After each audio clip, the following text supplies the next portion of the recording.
This is Joanne. Place Borneo is our own, I think it's Roy here in the office.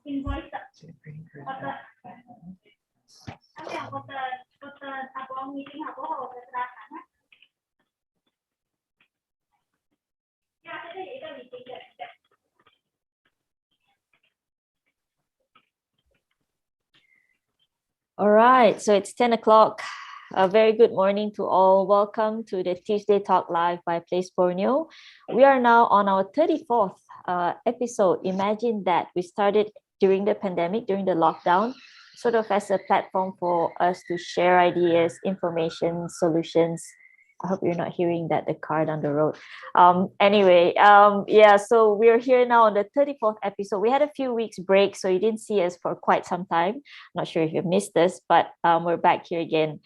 We'd like to thank our partner, TV Sarawak. They're also showing this on their Facebook page. So for those of you watching on Facebook, welcome to the show. We also have it on our Facebook page, Place Borneo, and YouTube page. Now, right, and my name is Mona. I'll be your host for today, as usual. And for those of you on Zoom, we have the Q&A option at the bottom. And if you have any questions, you can just type them as we're talking, because we're not leaving it to the end.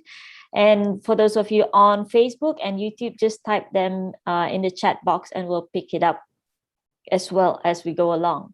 Right, so today's topic is digital marketing and how do you step up your game? Now, digital marketing is, well, it kind of appeared as a buzzword, right, during the pandemic, together with flattening the curve, living with the virus, pivoting your business. So all these were buzzwords that suddenly came up and started trending because of the lockdowns. And I think people suddenly realize how important digital marketing is for their business, especially now when they can't really go out to meet people to do marketing, face-to-face marketing. They knew it before, but I think they sort of realized it even more after the pandemic showed that if you're not out there in the digital world, then you're going to be left behind real soon. So today we're going to talk about the fundamentals of digital marketing. Roberto and Melvin here will talk about it, and they're going to answer some of your questions. So put your questions up so that they can address them as we go along. Now, we've got two amazing speakers here with me. The first one is Roberto Kumaraswamy. Hi, Roberto. Hello. He is a digital marketing consultant, speaker, and trainer. He's got 23 years of experience heading marketing teams in major companies like Cellcom, L'Oreal, British American Tobacco, Volcanic, Lazada. And I'm not naming all of the ones on the list. I'm just naming a few so you get the picture. His expertise are in digital and social media marketing, content marketing, e-commerce marketing, employer branding, personal branding, and brand storytelling. I like that, brand storytelling. That's quite interesting. Welcome to Tuesday Talk Live, Roberto. Thank you, Mona. Thanks for having me. Yeah, no worries. And today we've got also Melvin Ong. He is the co-founder of Karuna Sarawak and also my classmate in primary and secondary school, but he's actually my sister's classmate. Karuna is an award-winning web and digital agency, and they've won 3 Malaysia's Best Website Award. Apparently, the most one company has ever gotten. Congratulations for that. And his expertise are in web technology, IoT applications, Facebook marketing, and Google Ads. Welcome to the show, Melvin. Thank you, Mona. Right, so thank you guys for joining me today, and I'm gonna start. I'm just gonna head on to the question. The first one is, a lot of companies were mostly on conventional marketing, I would say traditional marketing, not so much on digital marketing. And to them, digital marketing meant having a Facebook page and kind of just leaving it there and maybe posting about once a month. So now they see that they need to be a bit more active in digital marketing. So the transition may not be as easy as I thought it would be. What would your advice be to them, or how would you guide them to transition a bit more into digital marketing? Roberto, maybe you can start this. Right. So it's a question that needs to be tailored to a specific customer, right, or to a specific company, because every company is a little bit different, both in terms of its the kind of business it runs, how it operates, its systems, and so on. And most importantly, the resources that are available to that company, whether those resources are just people and staff that can look into, running the digital and social marketing, or money, right, to be able to outsource this to other companies. So it's a little bit hard to give generic advice on, here are some just tips on how to be better at digital. But I think the key thing is it's not really an option right now. And if anybody still thinks it's an option, it's like, oh, nice to have digital, maybe we should consider it. No, because it's bread and butter of marketing today. So if you're going to sit there and start thinking about doing banners or events or, flyers or whatever, or ads or newspaper ads or whatever, digital marketing is there. There shouldn't even be the discussion of what's the split in your budget between traditional marketing and digital marketing. That question shouldn't come up anymore, because it's marketing, right? And it's part of your branding efforts and how you're going to do to attract leads and clients. So it needs the proper resources. You need to have the person, at least one person, who it could even be that person who's running all your marketing efforts, but they need to be looking at it. So it's not this thing of we'll do it if we have time, if we have some, if we can spare, we'll do it once a month. You just need to do it. Yeah. And it's, for most businesses, it's probably going to be a very effective way of driving growth and getting new customers, right? Or repeat customers, but more often than not, new customers. And especially in tourism, it's a key thing, because a lot of tourism decisions by travelers are made online. Yep. Yeah, that's where we all go to, find out about new destinations, finalize the bookings and all these things. So, so sorry, I don't have any magic hacks. It's just, it needs to be done, and it needs to be done seriously. Yeah. As a major part of your marketing efforts. Yeah, I do agree with you. It depends also on the products that you're selling. So it's different, and also obviously on your budget. And a lot of people probably think, they prefer to just meet up with people face to face. They attend trade shows. They think that's more effective. Yes, those things are effective, but it doesn't mean that you cannot connect with people with digital marketing. That's what people don't understand. You connect with them differently, and then when you meet them, the connection is actually deeper because you've already kept in touch with them via digital marketing. So I think that's something that people need to see, that it is actually a blend of conventional marketing, you could call it that, and also online kind of thing. Melvin, what do you think about this transition process? I think the transition is necessary, and digital marketing is a very broad term. There are multiple sort of digital marketing platforms as well, you see. So some of like the common platforms are like the social media platforms, right? Then the media sharing platforms, the knowledge platforms, and the service-oriented platforms like, Grab, Save, Easy Parcel. So as long as you take, baby steps, and you kind of understand what can complement your business, like what Roberto said, because, different types of products may have different ways of marketing them. You can choose your platform. Most people will automatically hop onto the service-oriented platforms, such as Grab or, Shopee or Lazada, because if you're selling retail products, because they already have the platform, and they are actively doing digital marketing to promote their platforms, and in return also get traffic to your products. But as a service-oriented business, I think that you will need to start generating content, digital content, because that's actually the key to digital marketing. Without content, you wouldn't be able to do any sort of digital marketing. So you need to start baby steps and engage with your customers on Facebook, LinkedIn, Twitter, Instagram. And this is sort of inevitable because I think from the COVID pandemic and MCO, most businesses have actually shut down because they lost the interaction with their customers. So the only way for this to continue is actually through the digital platform. And I think one of the things that is also driving the need for digital marketing is actually the digital payment systems, Sarawak Pay, as well as all the online payment gateways. So as long as there are financial instruments that are going digital, it actually stresses more importance on the need of marketing your products online, because everything is practically going digital. If you don't do it, you'll be left out. Yeah, and this is especially clear in developing countries, because the adoption of digital payments is so fast as compared to the modern countries, the first world countries. No, okay.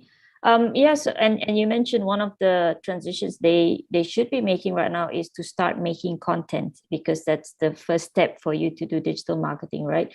Roberto, you do content marketing, and that's one of your expertise. How would you say how would you simplify content creation? I would say for people who has never done content for digital marketing before, what should they start with? Right. Just before I get into what they should start with, I just wanted to pick up on that point that you're raising, and also Melvin touched on. There's a difference between being on digital platforms, whether it's digital or social or whatever, right? For selling versus, sorry, let me just kill my cat here. For selling or branding, right? So it's very easy to leverage the platforms like your Lazadas, your Shoppees, any existing platforms like that, or Grab and so on, to make sales. Mm-hmm. Yeah. And that, obviously sales is where your revenue is going to come in. So absolutely critical. Yes. But that can also, if that's the only thing you focus on, then you're not building a brand. And this was one of the key challenges that a lot of Lazada sellers had when I trained Lazada about 3-4 years ago in marketing, was they were making good sales on Lazada, but no one had a brand on Lazada, because as consumers, when we go on these platforms, we're not really worried about which shop we're buying from, or which merchant. As long as the reviews are good, we're more than happy to buy from some brand that we've never heard of, some shop that we've never heard of, right? So you get trapped into this downward spiral of price, because we're just going to buy from whoever is the cheapest, whoever has, the best, or at least the reviews are just to satisfy that we're not going to get conned, and it's just a downward spiral in price, right? So that's where understanding and starting to use digital and social, as Melvin said, to build your brand, that's the long-term, actually not long-term, but that's something that should start early on, if what you want to do is build a brand. Because if instead, for example, you are operating as a bit like a wholesaler, or you just want to, or retailer, and you really don't care about loyalty to your shop, but it's more just volume, then you're fine. Then to be perfectly honest, you don't even have to worry about content. You don't have to worry about branding. Just get on platforms, be super efficient at that, and play the price game, right? And you can still make, a really good living. But when it comes to building a brand, absolutely. And content, why is content important? Because if people only see you as the sum of your products, then there isn't anything that ties them back to your overall company, right? It's just a bunch of separate products. So that's where the brand comes in, because the brand stands for, it's a place that people will have in their mind of what you represent, right? But that what you represent needs to be in relation to what they want and to the problems and issues that they have. So every time when I do my trainings, or when I advise on where to start for content marketing or content creation, it always starts with the strategy part, the fundamentals of who are your customers, what are their issues, and what are you able to solve for them, right? It has to start from that discussion, rather than just, oh, let's jump on the bandwagon, let's just try and create some viral video, or, oh, look, TikTok is great, so let's just copy what, I don't know, some TikToker is doing and we'll do it. Yeah, you may get 1 or 2 hits here and there, etc., but you're going to waste a lot of time and a lot of effort being extremely frustrated, because, chasing virality is the last thing you should do for any business, because you're not an influencer, you're not a TikToker, your life doesn't depend on how many people follows you get, on how many followers you have. If you are an influencer, by all means do that, right? But 99.9% of businesses that we're talking to are not. So don't worry about that. Instead, just worry about solving problems. And how can your brand show that you're able to solve those problems? And you do that via your content, right? So you create your content around the topic of solving problems of your targeted audience. Based, in a simple way, yes, based on what do your customers want? What are their aspirations in relation to what it is you provide, right? So how are they looking to transform for their own life, right? But obviously in relation to what you do. And usually people have an aspiration to do something, to have something, to achieve something, but there are problems that get in the way. And that's where your company comes in. It's to be able to show them that you're better at being able to solve those problems than other people, right? And you do that not by screaming, hey, look at me, I'll solve all your problems, we're the biggest, we're the best, and talking about the company, but rather focusing on providing information or content or whatever that lets them see it, lets them believe it, and lets them trust you. And that's how then you will start the relationship with them. So, I mean, it doesn't sound sexy because everybody just wants to jump on, oh, so this is how you position the camera and then make sure that you have this latest tool. But no, start with the fundamentals of why are we creating this? For who are we creating this? Right? And what are the things that we want to solve? And then create your and content. That will be your guide on what kind of content to create. And don't worry about it going viral. It's about gradual growth. That's far more important to a business than let's create a viral TikTok video that everybody will see, and then everybody will forget in half an hour because a better video will come along. Yeah. And when we talk about building a brand, so we've got a question sort of from Colin, in this highly competitive landscape. So now everyone's on digital, on social media and on all these selling platforms. So how much I guess time or resources should be devoted to building the brand, and how much time should be devoted to selling, for example, your products? If you could divide them into percentage of your resources, what would you say it would be? Is it to me or is it to Melvin first? Whichever, you could start first. I think the rule of thumb in terms of how much to spend in terms of branding and marketing is roughly about 20 to 30% of your total revenue. Like for example, Karuna today, we spent about 20% on our own branding and digital marketing. And, I still think that it's still insufficient, to be honest. So I guess it really depends on, how much of your market you're trying to capture, as well as your target audience. Yeah, because for our services, web development, digital marketing, as well as app development, it is pretty broad. So we have to target, quite a broad scope of businesses as well as customers. It also really depends on, like what Roberto said, which part of the customer journey that you are trying to target, and how much budget you're willing to spend. So let's say if you're just going to create an awareness campaign and you want to reach 32 million people, in Malaysia, then, that will take up, quite a lot of budget. So it really depends on how much you're willing to spend and who you are targeting. So of course, the more people you're trying to target, the more you're going to spend. So it really depends. And Roberto, did you have anything to add? So the question is that question a percentage of time or a percentage of money? Yeah. Budget. Because for example, if it is budget, they're not exclusive. So selling and branding are not exclusive. Branding is part of selling, and how you sell, how you attract, the after service you give, the experience the customer has, whether you take those positive experiences and share them with potential new customers, that's all part of branding. But it's also part of selling, because good branding is what's going to make your marketing great, right? It's what's going to make your marketing relevant to your potential audiences, and that's going to help you sell more. So, people view these things as, branding is one little box and marketing is another box and sales is. Yes, marketing and sales are very tactical activities, right? But branding kind of covers, it's basically the who you are.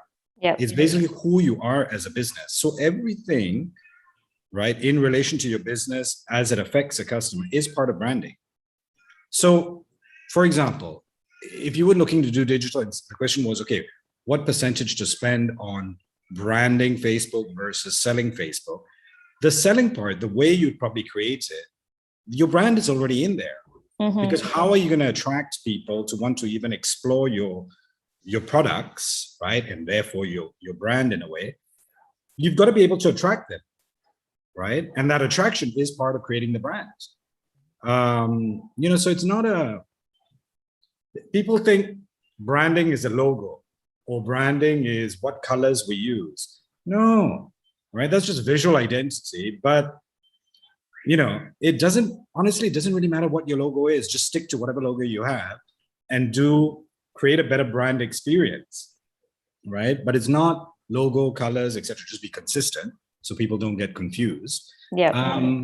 But so if you say percentage of, say, amount, how much, what is the percentage? So Melvin said about 20 to 30% of your total budget, for example, for revenue. Revenue, yeah. This is for branding and marketing, yeah. No, I don't think there should be a percentage because branding is built into any marketing activity. And everything, yeah. Right? You can't have marketing with zero branding, right? Because there are aspects that are going to influence, that are going to what is branding? Branding is simply the perception that people have, right? Hopefully your potential customers are not just the random public. Your potential customers have of who and what it is you do and how and whether or not you can solve any of their problems. Yeah, that's fundamentally what it is, right? So and you want them to understand that. Yeah, and in any marketing activity you do, they're going to start forming those perceptions. Yeah. The question is, are you thinking about what perceptions you want to put out, and are you trying to shape those perceptions as opposed to just, well, we'll just randomly do stuff and hope that people like us? So I don't have a percentage for you because I think it should be in everything. Okay. And you mentioned before that you worked with Tourism Malaysia, and I don't know, Melvin, maybe you can also jump in on this. Colin's adding on a question if there is a success story or any ideas on building brand of a well-known product, say a tour operator, for example, or any other company, I would say, for the last 5 years who have been active on Facebook and Instagram.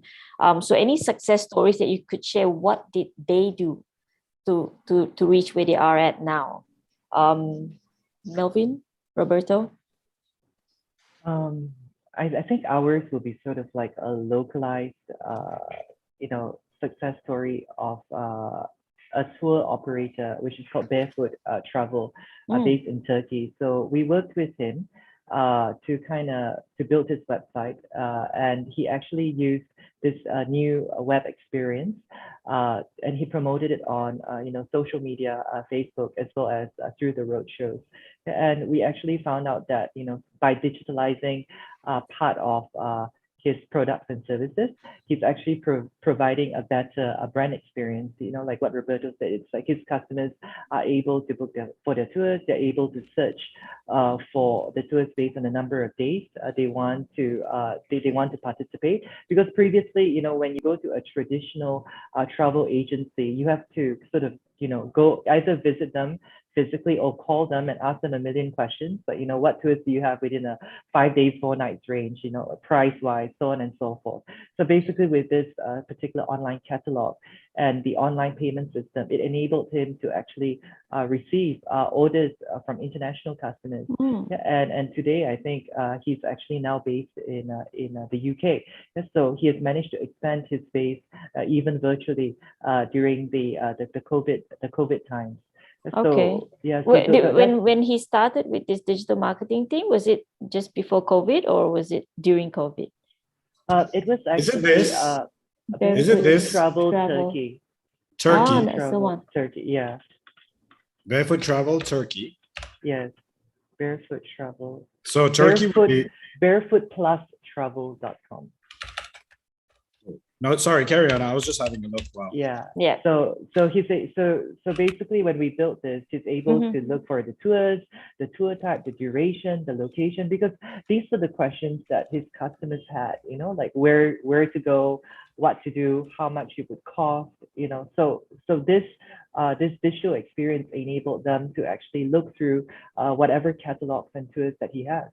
So that assisted him quite a bit during the COVID period, and also before the COVID period. Yeah. Yeah.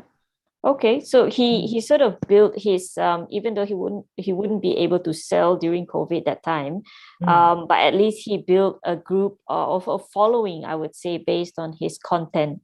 Right. That's correct. Yep.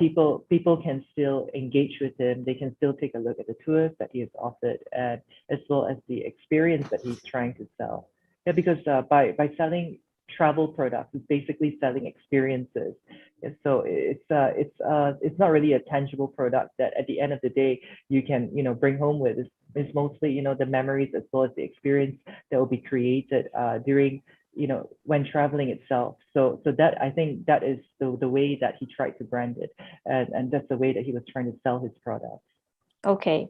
All right. So I'm just gonna go back to my set of questions. We've had quite a few questions from the crowd, and there's one more coming in, and that's actually related to the next question. It's about baby boomers. So usually they're the ones who have a bit of a trouble going online. Transitioning to the digital marketing arena, I would say. And so the next question is, how do you choose the best platform? And I think this is the first problem that people encounter. How do I start?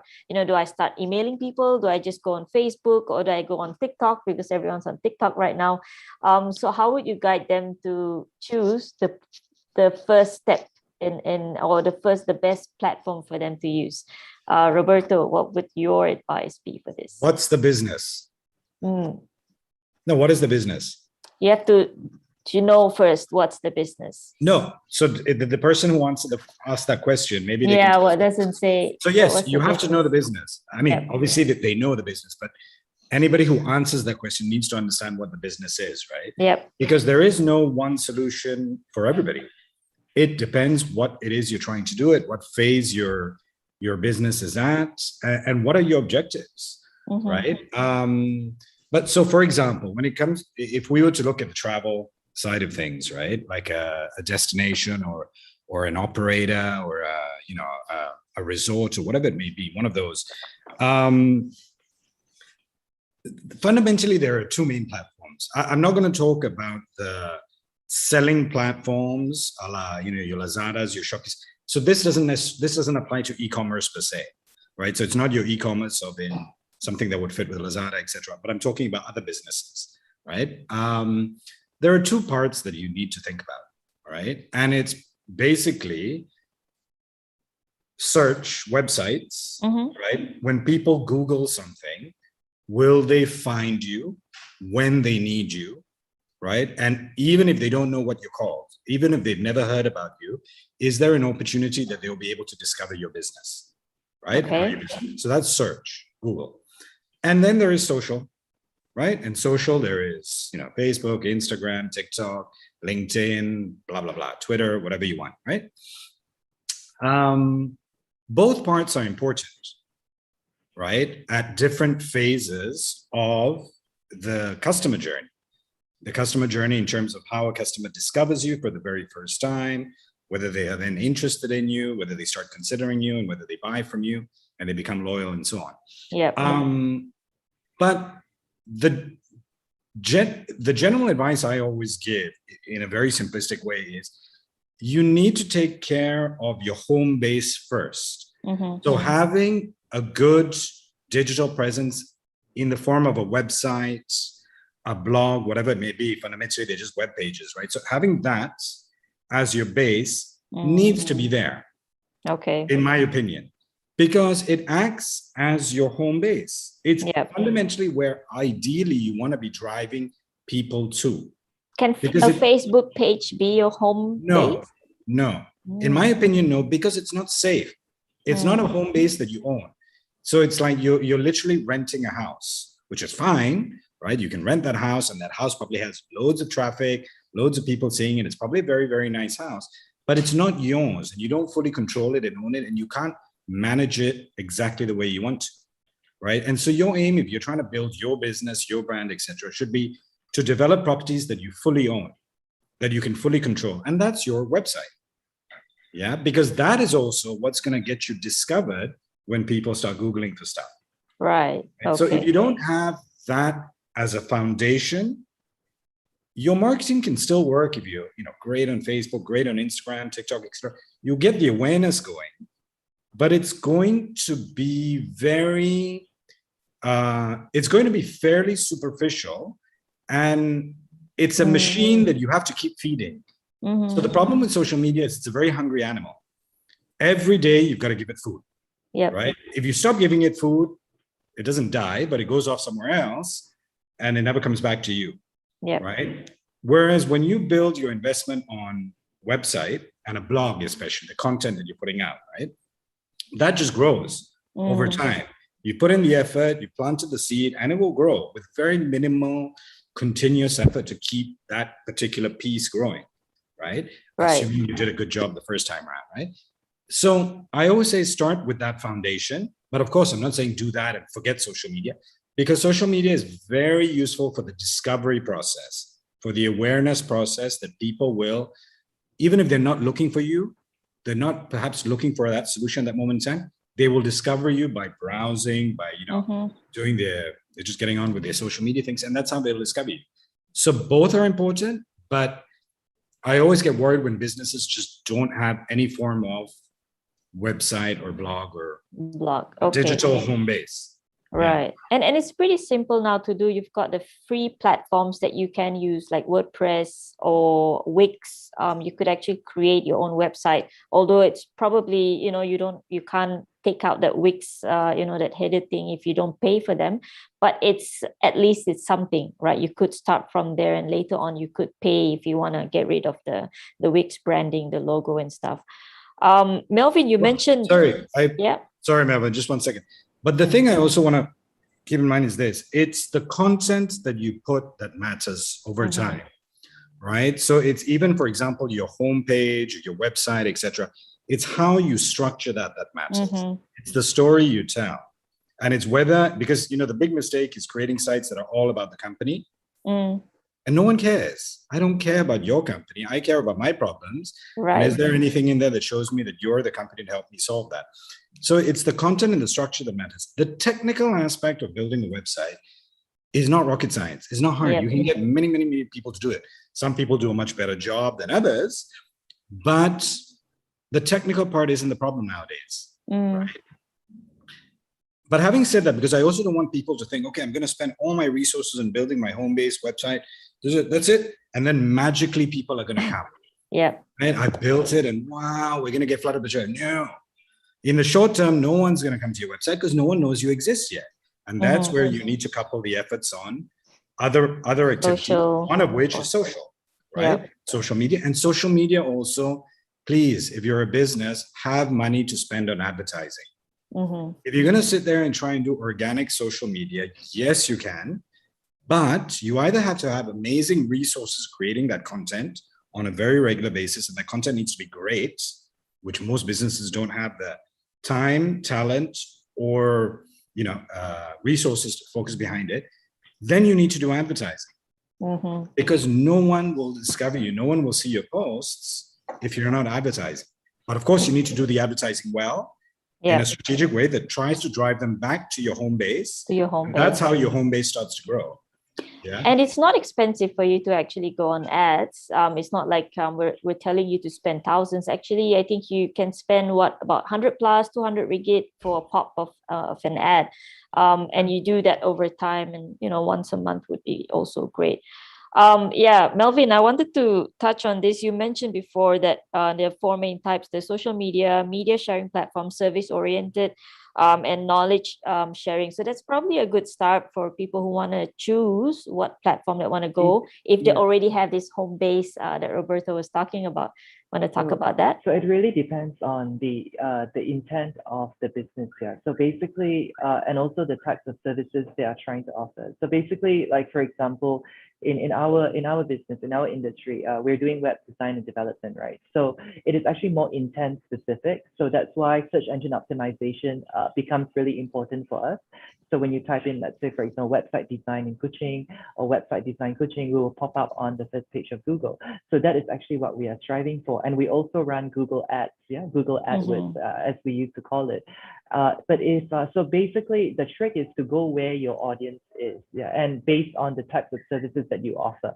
So if your services are such as, let's say event planning, for example, then Google would probably be a good friend to you, because you would probably, it's a more intent specific type of business.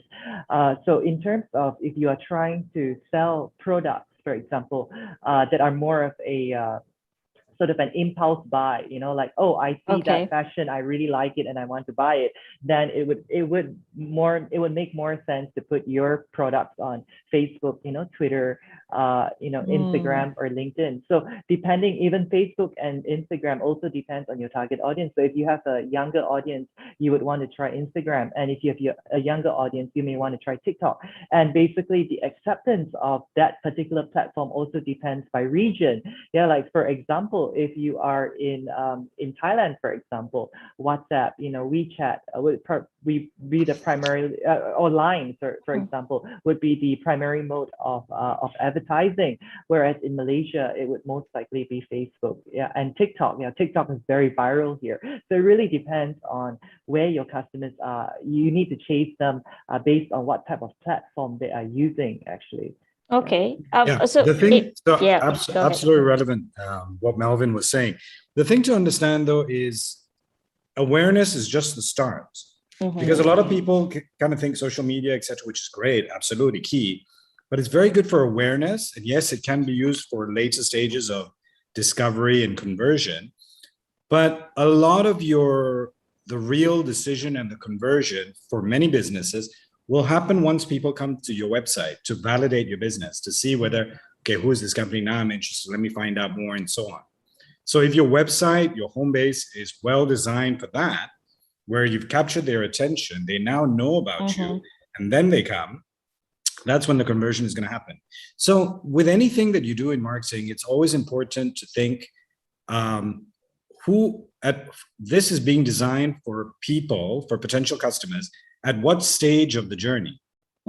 Is this for people who completely never heard about me, don't even know they have this problem, but when they discover that there's this solution, then suddenly they'll think, oh wow, this is a problem and I need this desperately now, right? Suddenly they have a problem.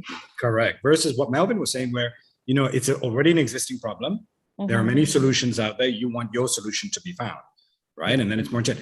But it's always understanding at what stage of the journey is that marketing piece for. Because the worst form of marketing is marketing that is, you ask a business or potential client, okay, who is this for? Everybody. But do they know you? They don't know it's for everybody. Cannot, right? So you can't be selling to someone who's never heard about you straight away, because they're just going to run a million miles away from you, right? Yeah. So yes, so it's always knowing and at which stage, and social and your website work together to tackle that, that customer journey. The funnel. Yeah. So for those who do not know the funnel, there's actually 4 parts to the funnel: creating the awareness, and then the consideration, the conversion, and then the loyalty aspect of it. So these are the 4 main parts of the funnel. So a lot of our customers, when they ask us to build a website, they forget about search engine optimization, right? So they think that after building the website, they will get a lot of traffic, like what Roberto said. It's not. So you kind of need to do the search engine optimization to sort of drive the awareness. And then when you're inside the website needs to have good content in order for people to consider. You must have good reviews. You must have, good products on your website, and perhaps even discounts for the conversion process. So a lot of people are spending bits and pieces of money, advertising money, all over the place, but they are not really targeting the full funnel. That's why they're not really getting the results. You either spend too much creating the awareness, but when they go to the next step, which is going to your website, it's like, oh, It's this complicated. website, it looks not so legit. So then, your consideration aspect is already lost. Yeah, and some people actually, try to use conversion tactics on Facebook, offering price discounts. But towards the end, when people go to the website, they realize that, okay, this product doesn't have sufficient reviews, for example. Yeah, or even if they give discounts on their website, but they don't create the awareness, there is absolutely no point. So it has to be balanced out from the top down to the funnel. Yeah, so that is the only way you can actually create the full buyer's journey. And each of the content for if different parts of the buyer journey is also different, the strategies are also different. Yeah, so yeah, you need to spend quite considerable amount of time on the content, on the digital marketing effort itself, on the website. And so branding and marketing, digital marketing does not come cheap. Yeah, and you need to have the right specialization in order to do it. Yeah, and I mean, it can be cheap if you have a lot of time to spend on it yourself. If not, you could always engage with people like Roberto and Melvin. And I was just going to add, the last part is advocacy, the one that Roberto is showing. So once people are loyal to your brand, sometimes they advocate for your brand. That means they promote your brand, and that's the ultimate aim for us. The loyalty So I'd like to actually just pull out an example that we can work on. So because I see Rahim here, he's joining us. So I'd like to pick Camp Permai as a case study, I would say, or as an example. Roberto, Camp Permai is a jungle resort that we have in Kuching. It's off Kuching. It's about 40 minutes away. And they have tree houses. It's sort of like a suite. It's not exactly on the tree, but you could search it. So if for a product like that, how would you say Camp Permai? Camp Permai, yeah. PERMAI, yeah. Yeah. CAMP PERMAI, Camp Permai. Yeah. Sorry, CAM?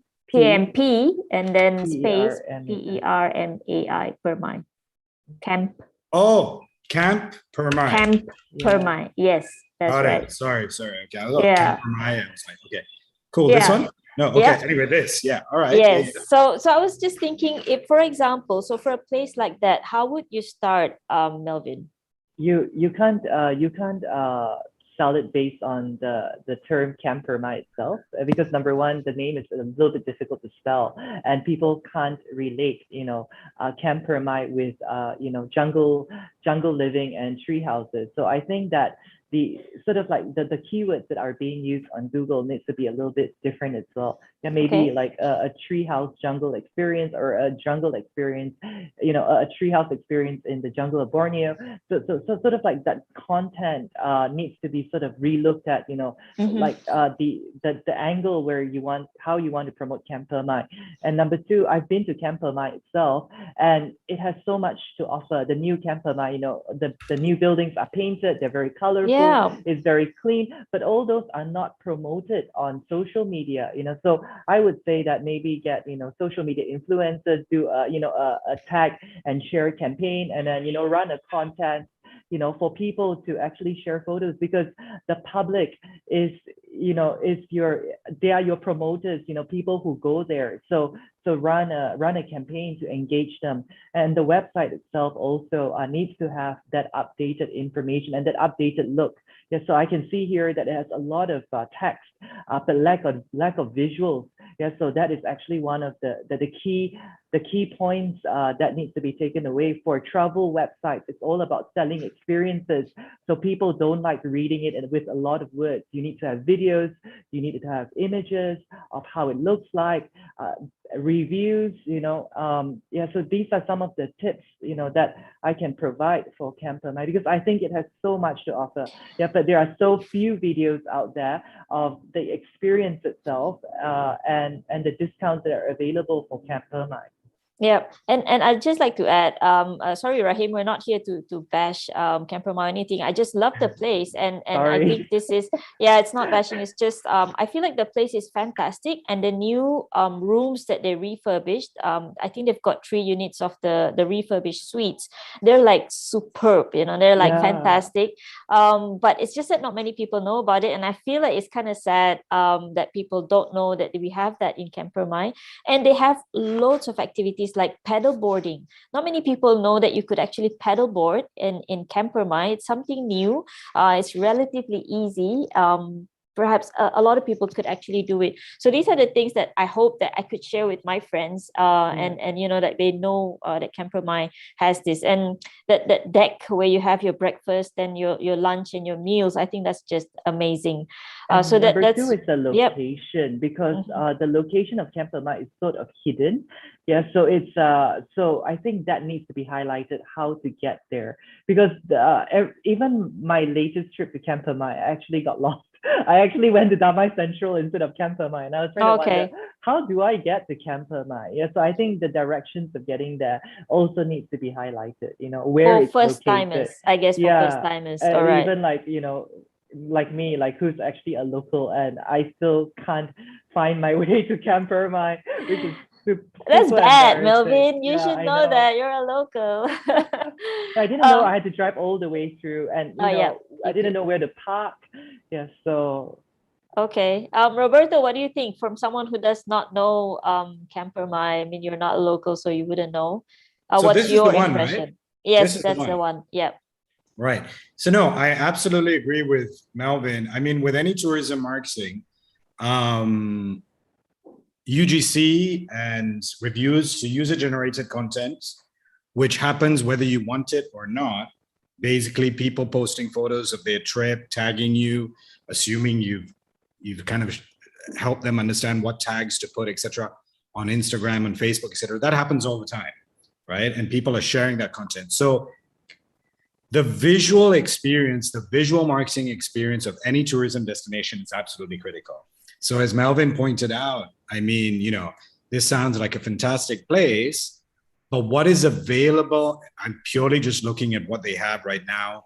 When someone goes, oh, okay, Camp Vermont, let's check it out, right? Let's study it a bit more. And then they come here, what they have here doesn't inspire, right? There's probably much better stuff if they went on Instagram and looked at the hashtag Camp Vermont, they would probably find more interesting stuff because the photos are what inspires, right? But I wanted to come back to this, which is, again, because if the question is, what should Camp Vermont do?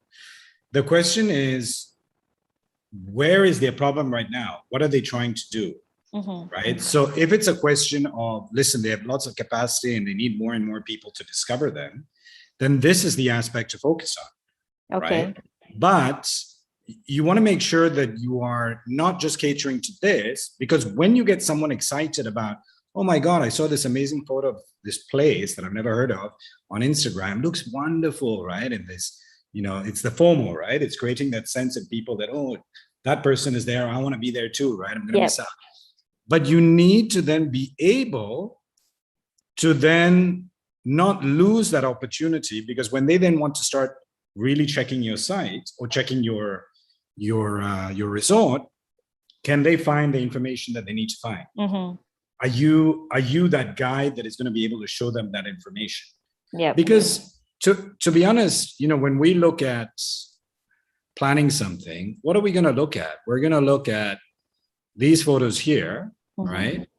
And then it will immediately jump to these, right? These reviews. Yep. So capitalizing on these reviews and encouraging these reviews and not just leaving them on Agoda, but taking them and using them, right? Whether you're sharing on your social media, but importantly, as Melvin said, on your website, right? So that you can validate their, mm-hmm. give them that sense of trust, give them that sense of this place looked amazing, and wow, it really looks like well organized.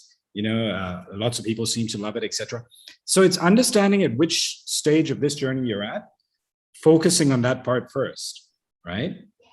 But yeah, Okay, For- so for focusing perm- on that part, discovery, dreaming, and what was the other one after dreaming? Correct. Planning. Yeah, planning. Because you see, Okay. the goals at each stage would be slightly different, right? So when someone is discovering something, all they want to do is just learn about new destinations, and then it gets into, okay, once they're excited about it, they start the dreaming and the planning phase, right? And for that, you want to be the authority for your own place.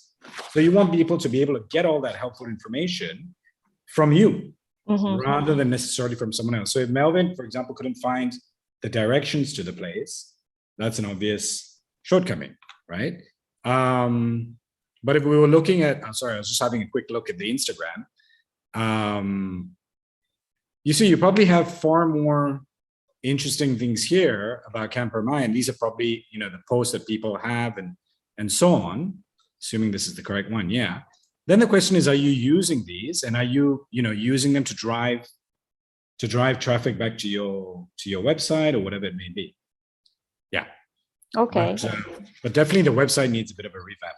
So I there you think go, Mel. Rahim is just updating us that he's been waiting for a year for the website guy to finish his job. So that's great, Rahim.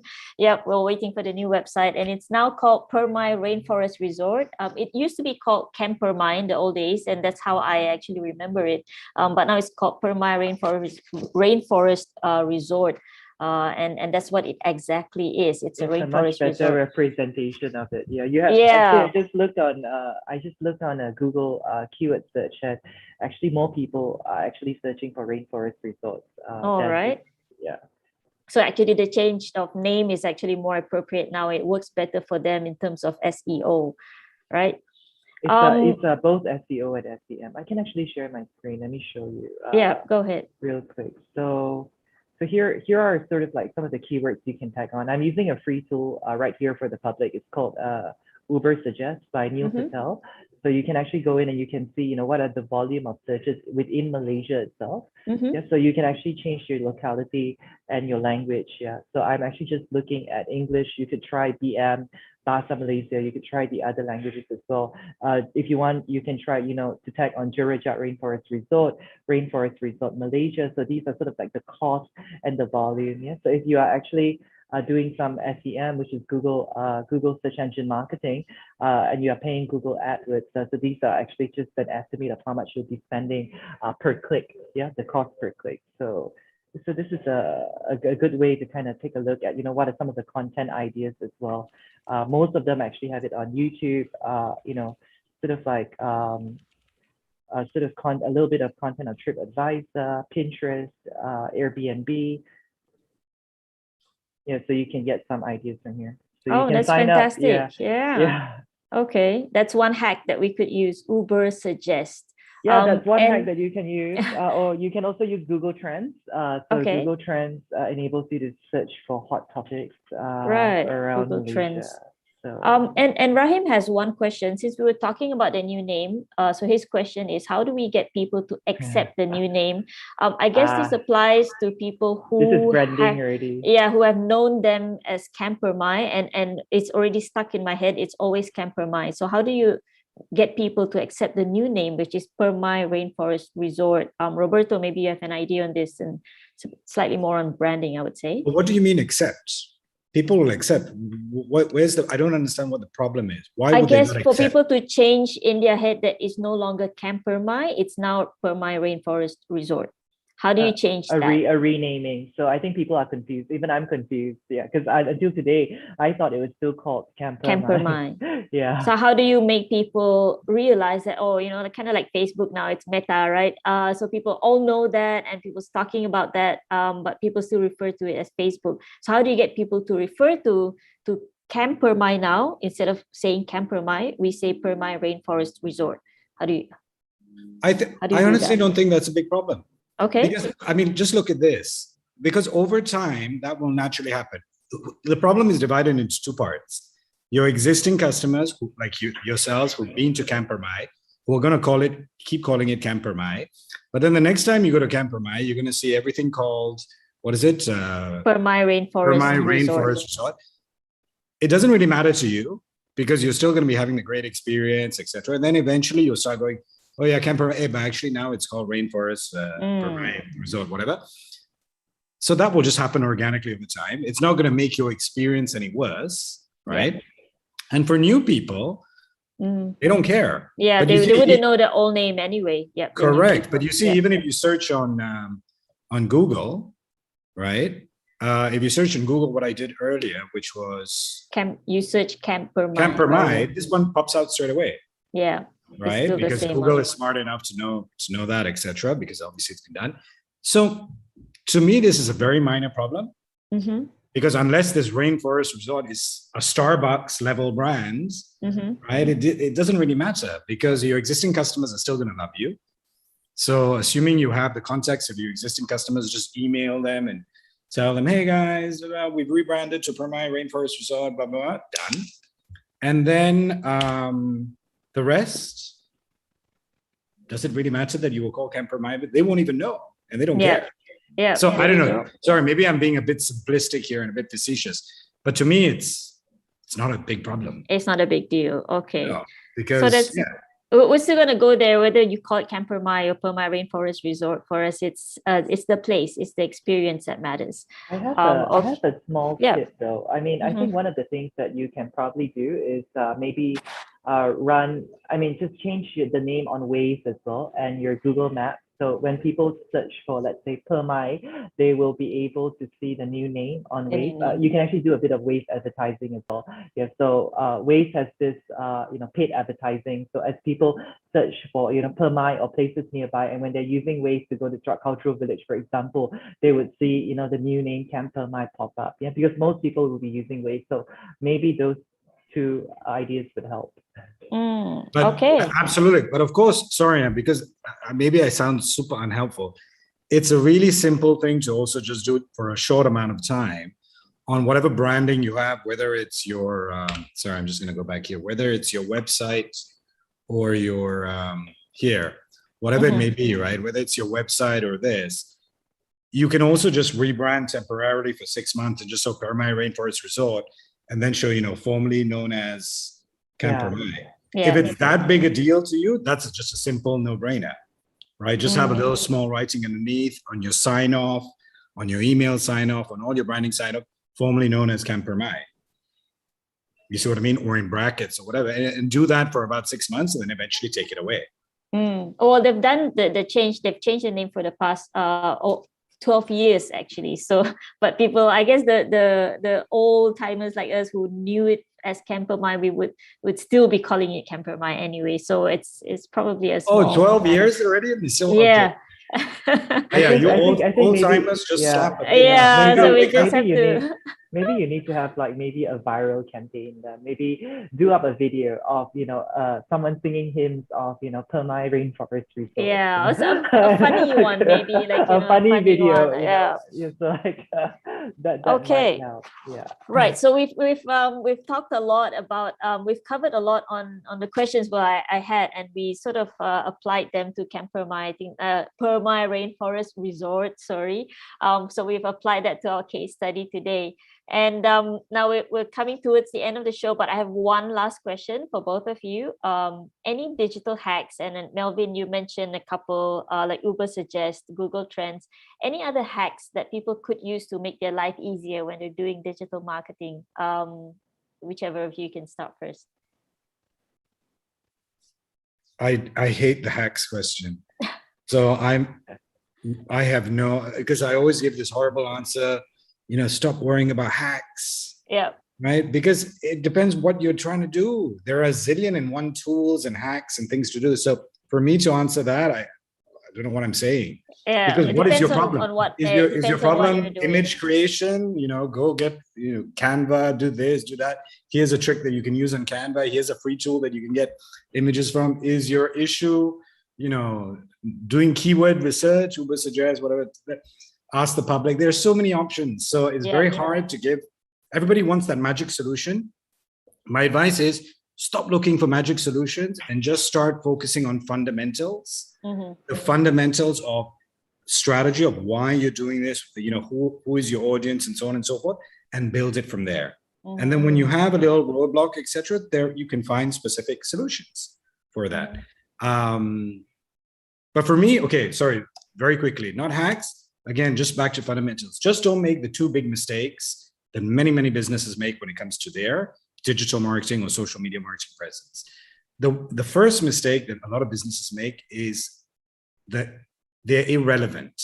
What that means is they focus all about themselves, all about the company, all about, look at us, we're big, we're this, we're that, we're number one, whatever it may be.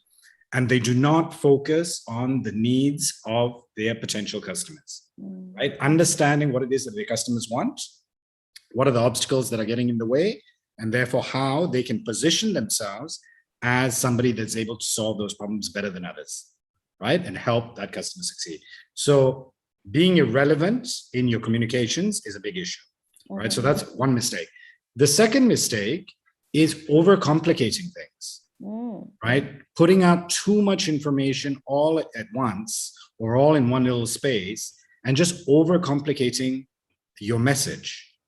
Because our attention spans are getting shorter and shorter and shorter. And if we don't see something that immediately kind of simply seems to be able to solve our problem or satisfy our needs, we go somewhere else until we can find that simplicity. You see? So it's about, don't overcomplicate your messaging, your branding, your communications, and so on. So keep them simple. So those are two very, very common mistakes that even huge companies make. Very, very big companies. So being irrelevant and overcomplicating things. Yeah. And I think some people may think that they have a lot of content, so they need to post something that's really long or complicated just to get the message across. I would think you could break it up into a few different posts if you had a few messages that you would like people to know instead of lumping it all into one post.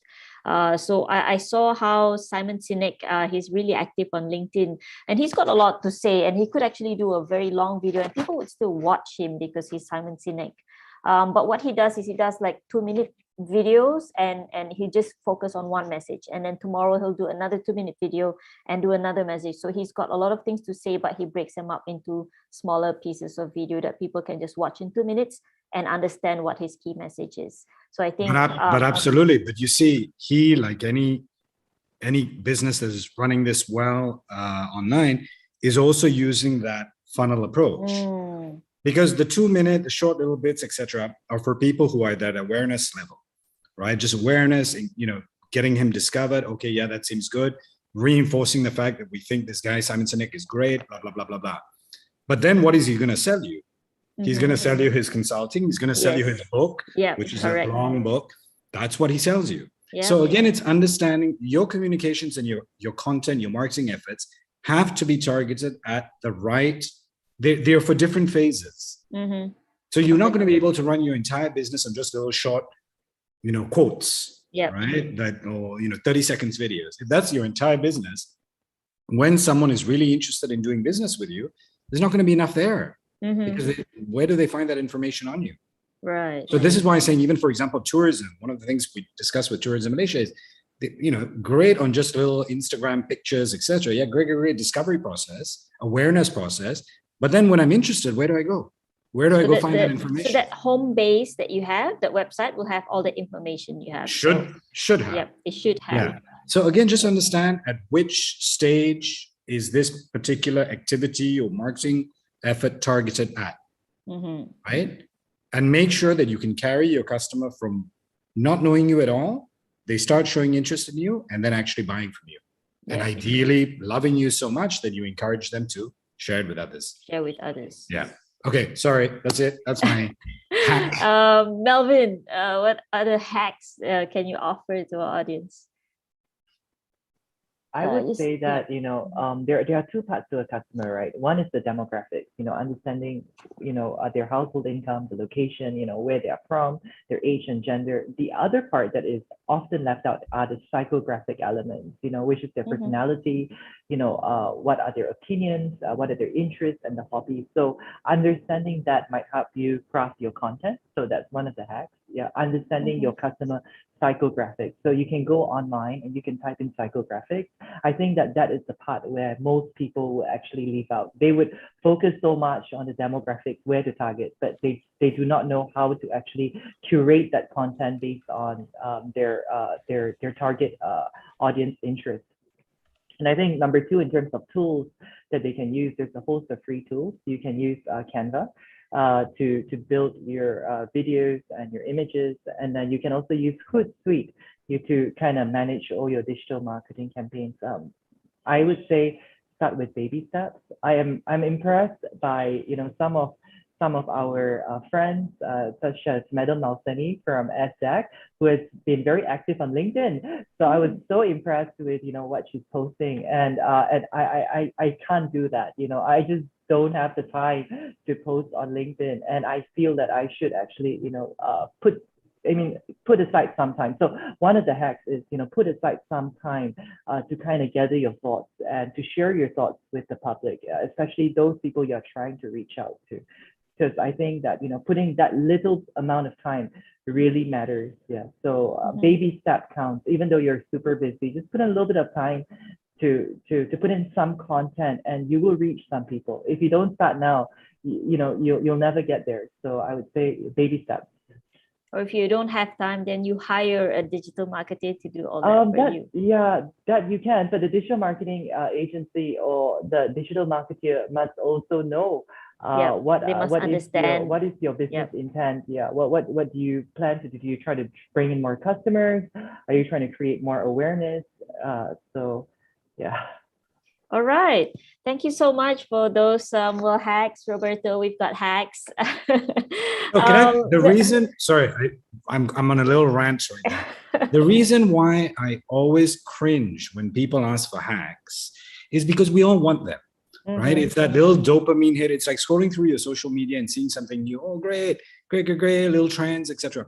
But the problem is you're never going to be satisfied, right? And you're going to continuously jump from one hack to another hack to another hack, because you're going to try it.